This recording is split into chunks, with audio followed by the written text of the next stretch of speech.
Long before the word coding existed, humanity was already speaking in secrets, written in machinery, mathematics, and mystery. Coding may power the modern world, but its strangest secrets were written long before the internet even existed. These are the untold stories that rewired our reality, one line of code at a time. Let's start with a classic mythbuster. We all talk about bugs in our software, but in 1947, engineers at Harvard found something a little more literal. They discovered a moth trapped in a relay, causing their massive Mark II computer to malfunction. They carefully removed it and taped it into their logbook with the note, "First actual case of bug being found." That dead insect is now preserved in the Smithsonian, a permanent reminder of where the term truly came from.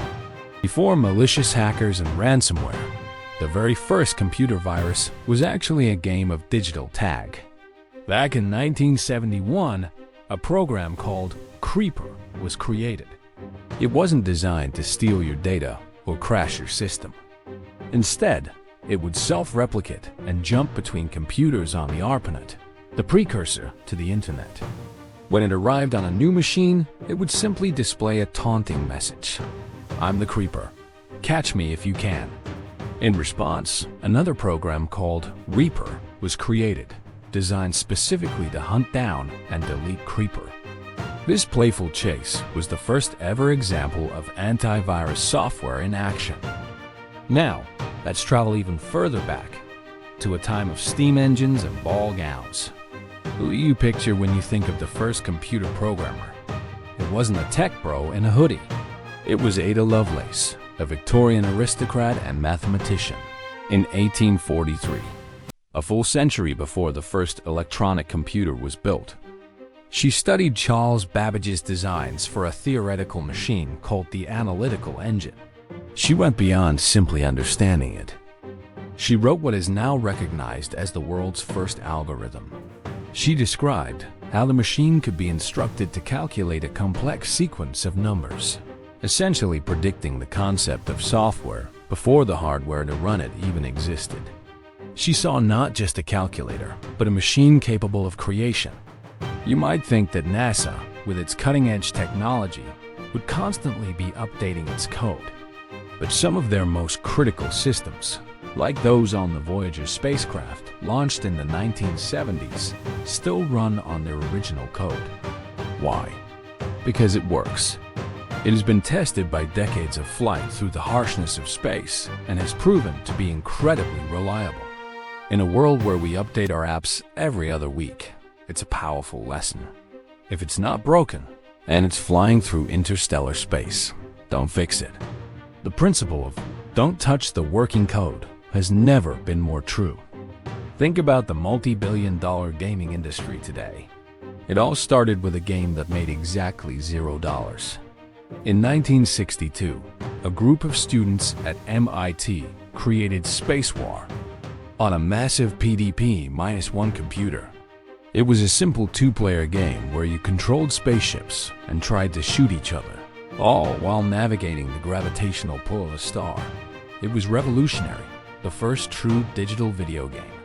It was passed around on tapes between universities and labs, inspiring a generation of programmers. But its creators never earned a penny from it. They built it for the sheer joy of innovation. Sometimes, the most world-changing inventions come from the most mundane moments. Two of the most dominant programming languages, Java and Python, have surprisingly humble origins. The team that created Java was famously fueled by constant trips to the coffee shop, and the language itself was almost named Oak after a tree outside their window. Meanwhile, Guido van Rossum created Python as a personal side project during a holiday week, simply because he was bored and wanted something fun to work on. He named it after Monty Python's Flying Circus. These two languages, born from coffee breaks and a hobby, now power a massive portion of the digital world, from web applications to scientific research.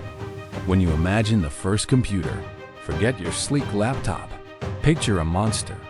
ENIAC, unveiled in 1946, was the first general-purpose electronic computer. It was a mechanical giant that weighed 30 tons, filled an entire room, and stretched over 150 feet long. It contained thousands of vacuum tubes and relays, and programming it involved physically rewiring plugs and switches. All that size and effort gave it less processing power than the tiny chip inside your digital wristwatch today. It was a colossal beast that marked the dawn of a new age. But here's a twist in our historical timeline. We talked about Ada Lovelace and her first algorithm. The tragic part of her story is that her groundbreaking code was never executed. The analytical engine she wrote it for, the mechanical computer designed by Charles Babbage, was so far ahead of its time that it was never actually built. His vision was too complex and expensive for the 19th century. So, the world's first piece of software sat dormant for over 100 years. A brilliant idea waiting for the technology to catch up. The very word coding itself has a hidden history. Before it was associated with computers, coding exclusively meant cryptography, the practice of creating and deciphering secret messages for military and diplomatic purposes. It was Grace Hopper, a pioneering computer scientist and U.S. Navy admiral, who helped repurpose the word. She was one of the first to refer to the process of writing computer instructions as coding, bridging the gap from secret messages to machine language. She literally changed the definition of the word. Finally, the first virus to spread globally didn't come from a shadowy government agency or a criminal mastermind. It came from two brothers, Basit and Amjad Farooq Alvi, who ran a computer store in Lahore, Pakistan. In 1986, they created the brain virus, which spread via floppy disks. But their motive wasn't malicious. They were frustrated that customers were illegally copying their medical software. The virus was their unconventional form of copyright protection. It would infect the boot sector of the disk and display a message with their names and address, telling the user their disk was infected and to contact them for a vaccination. From dead insects and Victorian dreams to hobby projects and misguided copy protection, the history of coding is not a clean, linear path. It's a chaotic, surprising, and deeply human story. The digital world wasn't built by a grand design. It was assembled from accidents, passion projects, and brilliant mistakes. Thanks for watching. If you love discovering the untold stories behind our modern world, make sure to subscribe to Echo Atlas, where every echo has a story.